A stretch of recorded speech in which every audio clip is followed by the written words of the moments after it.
Padahal gua pas sama kawan gua nyampe kawah itu kosong, sumpah kosong, itu kosong, kagak ada yang ngedaki.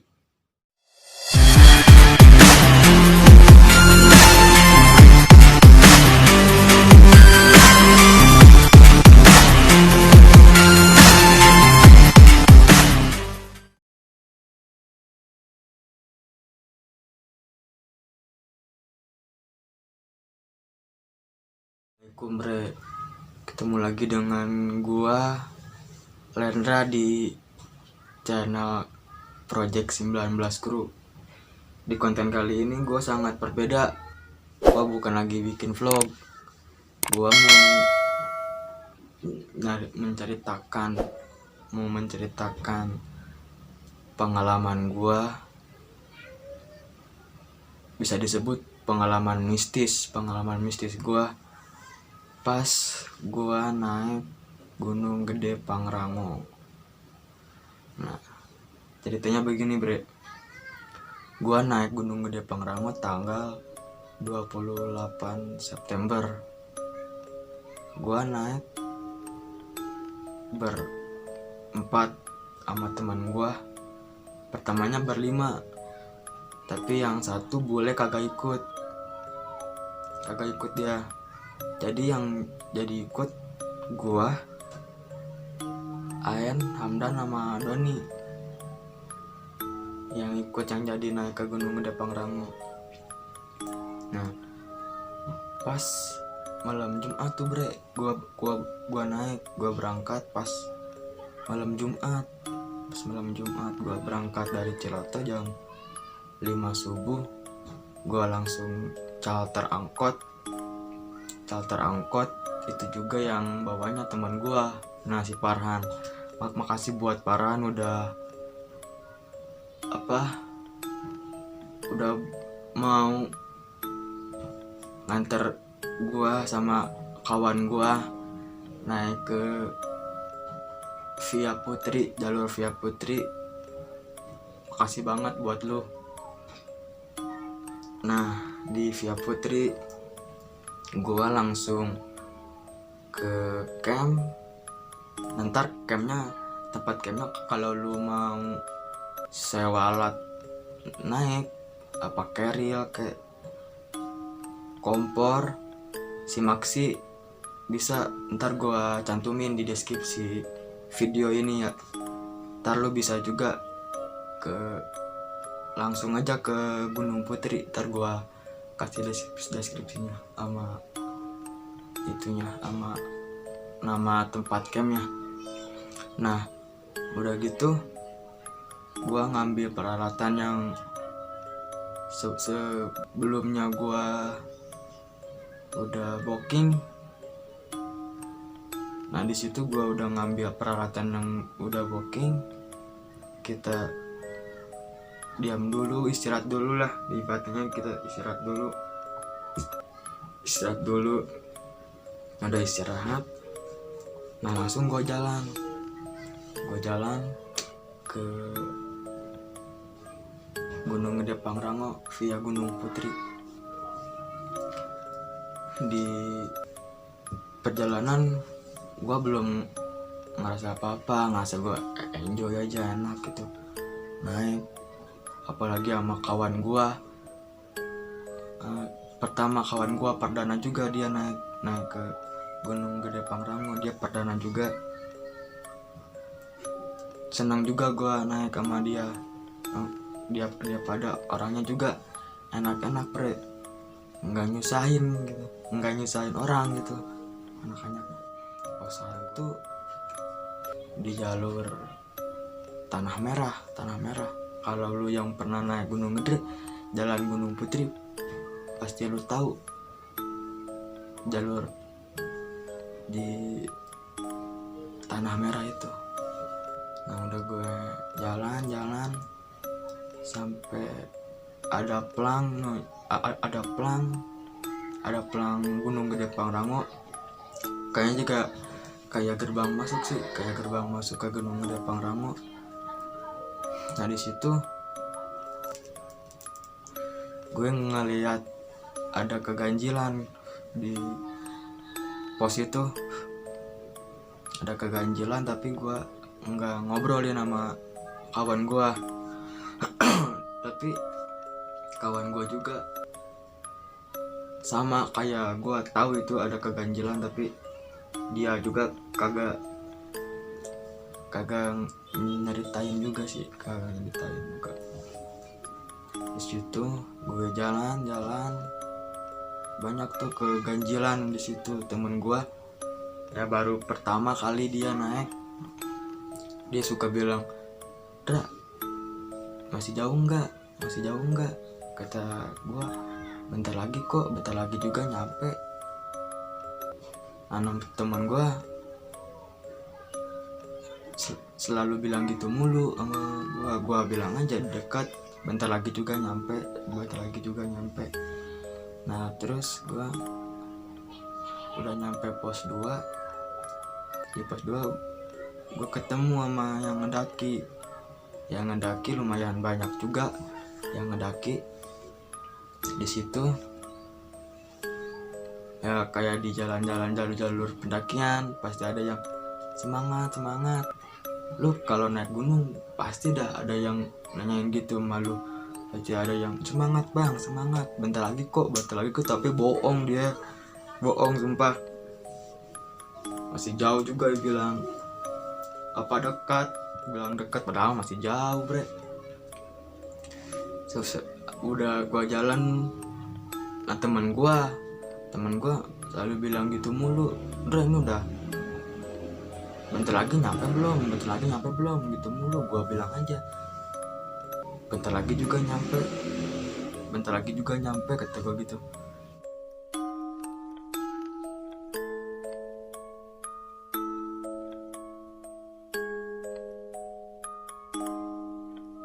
Pos 3, pos 4, sampai pos 4 gue istirahat dulu ada warung di situ di pos 4. Pas hari itu ada warung satu buka di pos 4 di pos Simpang Maleber. Kalau temen-temen udah pernah naik ke Gunung Gede pasti enggak asing lagi dengan pos itu.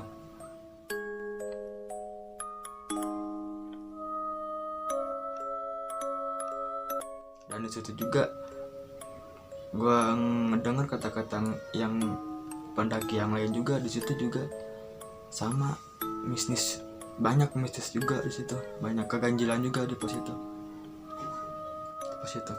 Nah udah istirahat, gue sama temen gue langsung gas cabut lagi, takut kesorean. Gue pas hari itu takut kesorean. Nah gue naik lagi, jalan lagi sampai Surken sampai Surken gue jam 1. Nah di situ gue bikin tenda. Kata gue mau buat nginap, kirain gue mau nginap, gue udah buat tenda. Nah dari Surken gue sama temen gue sama kawan-kawan gue langsung gue bikin tenda. Udah bikin tenda jadi, gue langsung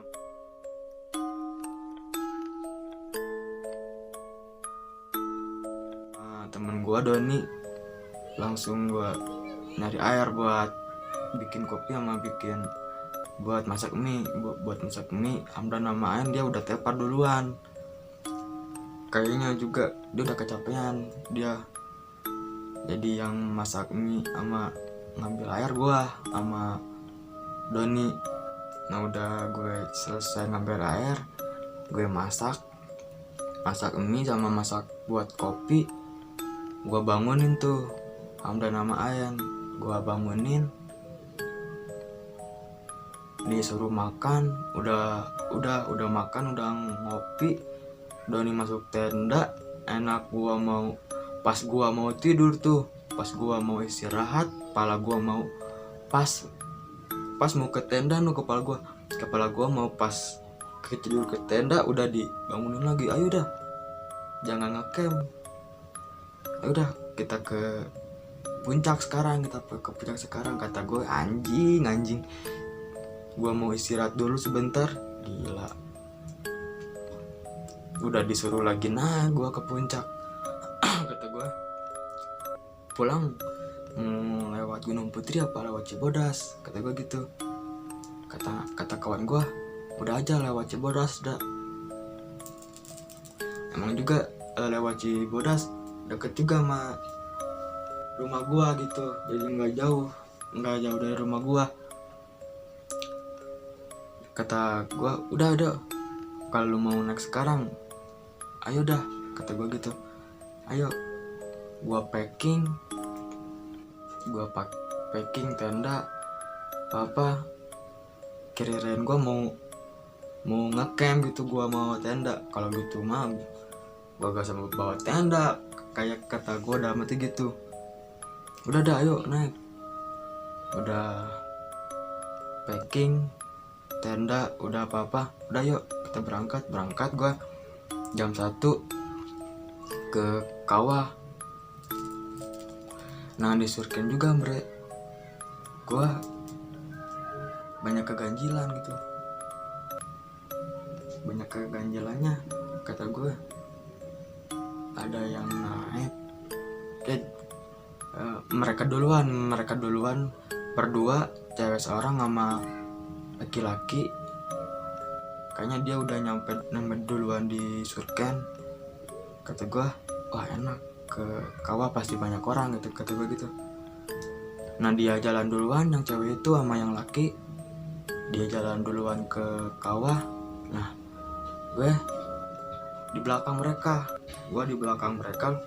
lumayan beda berapa jarak ya gua sama mereka. Nah pas gua udah nyampe kawah, kata gua pasti banyak yang ada di kawah.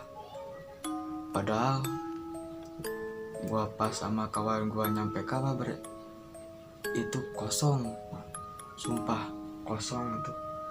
Kosong, kagak ada yang ngedaki ke kawah, kagak ada yang turun bre.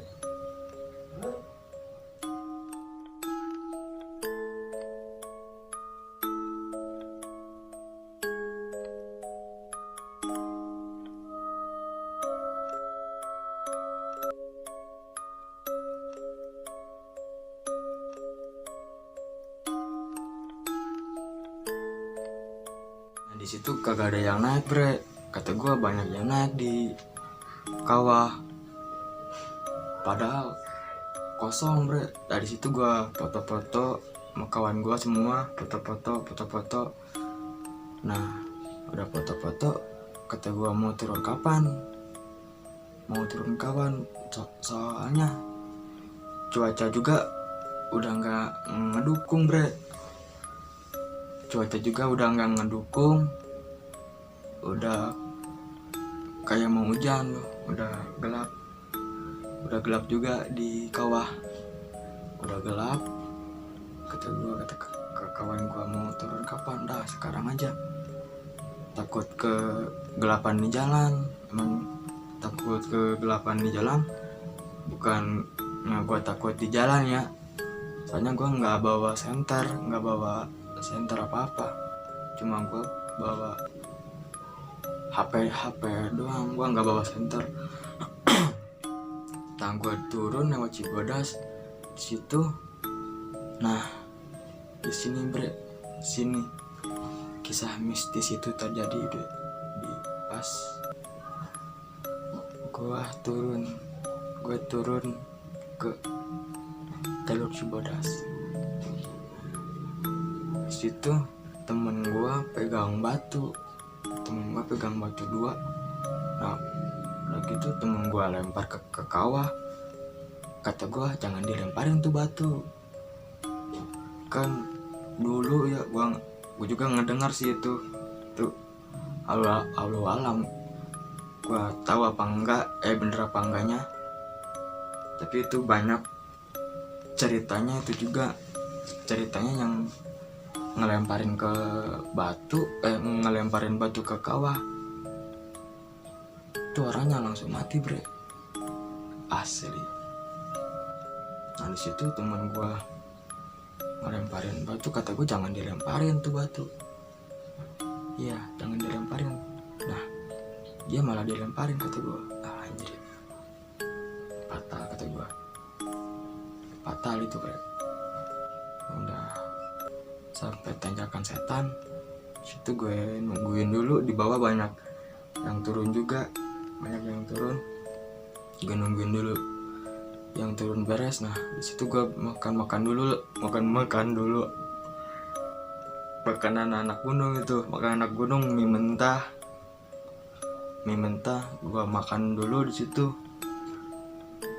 Nah di situ temen gue yang lain pada ngedengar ada suara wanita yang manggil, ada suara wanita yang manggil, tapi nggak ada wujudnya bre. Pas turun gue nggak lihat ada yang turun satupun, itu cewek.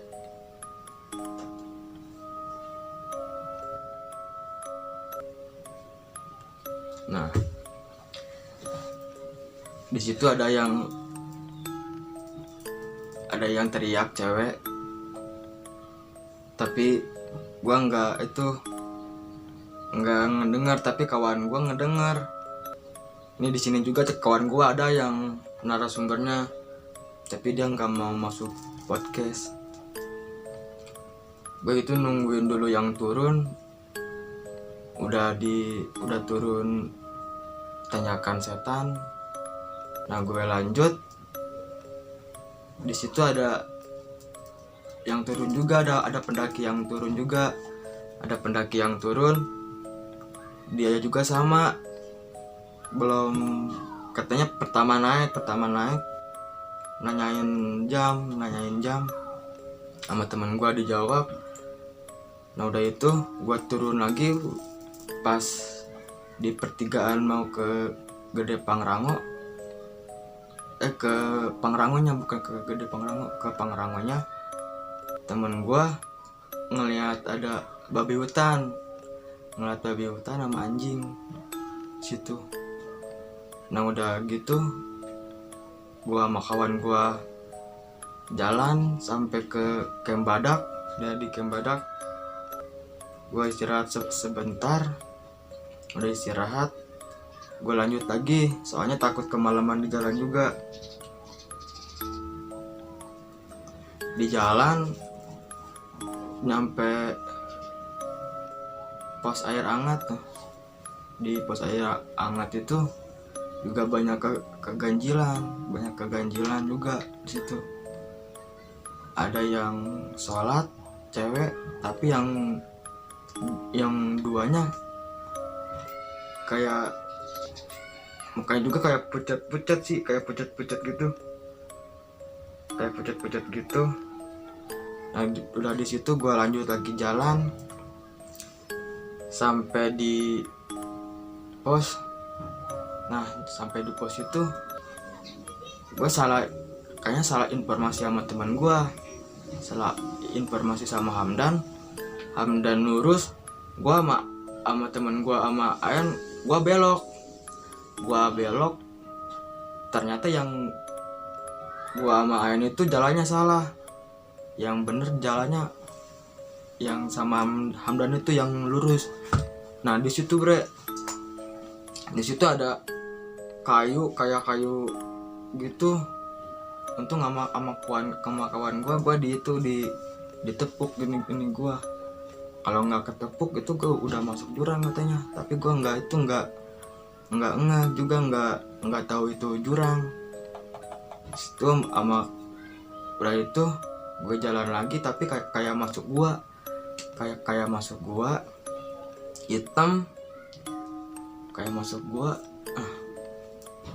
Di situ gue belum disasarin juga sama kawan gue, nggak tahu itu disasarin.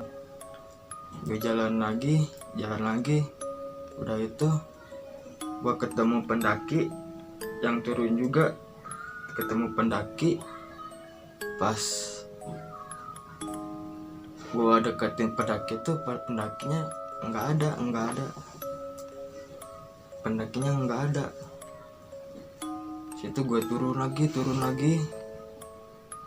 gua lihat lagi pendakinya juga nggak ada, masih nggak ada pendakinya. Gue juga itu belum disesarin juga. Udah itu gue jalan lagi, kok jalannya sama pas pertama tadi gue lewatin. Tapi yang pertama itu nggak ada pos, yang kedua sama masih nggak ada pos. Kata gue, ntar udah nyampe pos kita bikin kopi sama istirahat dulu.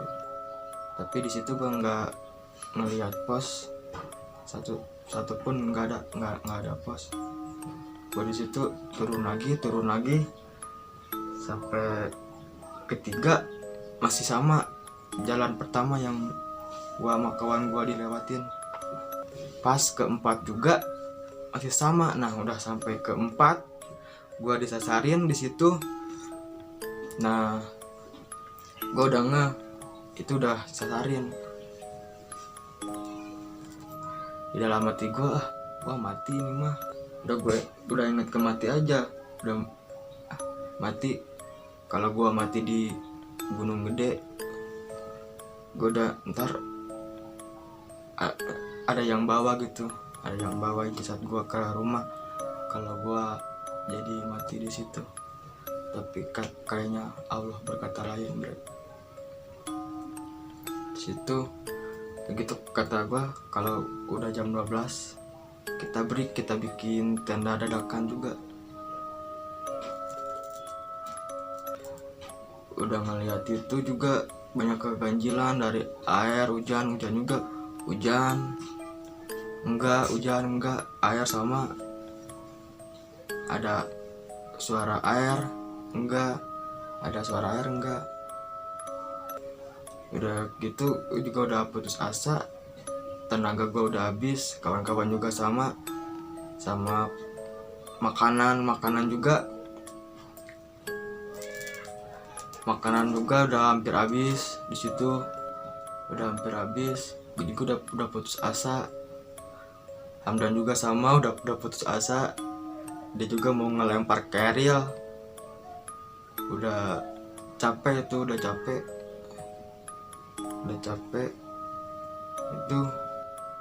gue lanjut jalan, ketemu pendaki dari Bogor.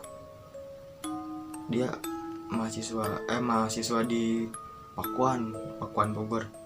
Gue ketemu sama pendaki itu, kalau itu bener manusia.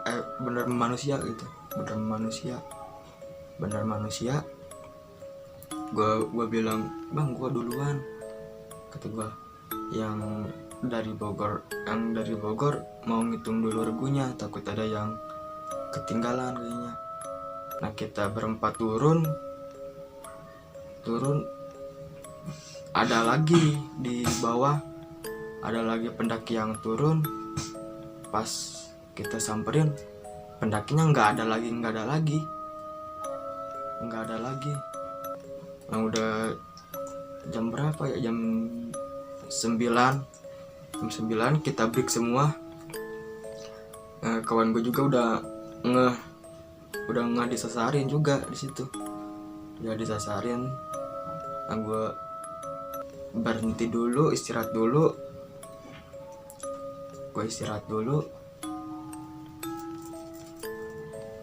Kata temen gue, udah duduknya jangan renggang, rapat katanya. Gue duduk rapat, kata gue udah jam 12 malam, ntar gue mau bikin kayak dadakan aja di jalan pendakian gitu, barangkali ntar ada yang turun manusia, gue mau ikut bareng gitu. Nah udah mau berdiri, nah gue ngedengar Yang ajaibnya gue ngedengar ada suara motor sama ada suara yang nadom dari kampung bawah. Kata gue, udah deket ini mah, udah deket sampai ke pos air terjun Ciberem. Itu gue lanjut jalan. Anehnya pas hari itu, pas waktu itu gue turun, pos juga langsung banyak. Dari pertama nggak ada pos langsung banyak pos itu, pas banyak pos gue turun lagi. Nah gue sampai ke camp Curug Ciberem. Nah di situ gue istirahat dulu sebentar sama kawan gue. Udah itu gue lanjut jalan sampai ke bawah, sampai ke pos terakhir jalur Cibodas. Gue di situ. Nah di situ juga belum break juga itu disasarinnya, belum tuntas. Dari Ciberem juga itu lama sampai ke bawah, ke kantor pusatnya tuh. Di jalan juga dari Ciberem ke kantor pusat ke Cibodas itu juga disasarinya dua kali disasarin. Temen gue yang satu ngelihat yang aneh gitu, kayak pocong apa kayak apa katanya. Nah gue juga mendengar suara-suara yang aneh lah di jalur itu. Sampai bawah, alhamdulillah nyampe sampai ke bawah, ke kantor pusatnya yang mau daftar yang naik gitu. Itu jam 10 malam. Jam 10 malam gua sama kawan gue baru turun itu. Banyak keganjilan yang ada di Gunung Gede itu. Ini bukan rekayasa, bukan settingan. Ini real, kisah nyata bener ini. Udah sampai bawah, gua ditanya si Maksi di kantor. Ketika ya udah temen gue yang nyamperin ke kantor si Maksinya. Udah beres, gue sama kawan gue turun nyampe Cibodas itu jam 10 lewat. Jam 10 lewat gue udah nyampe ke bawah. Nah di situ ada bapak-bapak satu nanyain, yang tadi turun katanya dari Bogor, dari Pakuan, yang tadi gua ketemu di jalur Cibodas. Kata gua, paling turunnya Pak sampai jam 11 atau enggak setengah 11-an dia baru turun. Soalnya sama gua jauh itu, perbedaannya juga jauh. Pas udah gua ngomong gitu sama bapak, di atas dia udah pada turun ke bawah.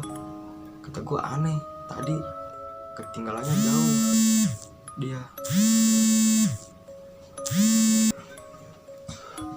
Nah itu kisah mistis gue sama kawan gue pas ngedaki ke Gunung Gede Pangrango via Gunung Putri, turun via Cibodas. Kalau lu punya kalau lu punya cerita mistis atau lu mau dibikinin podcast sama kita bisa. Ntar lu komen aja di bawah di komentar yang udah disediakan. Nah segini dulu podcast dari gua. Assalamualaikum warahmatullahi wabarakatuh. Salam corona.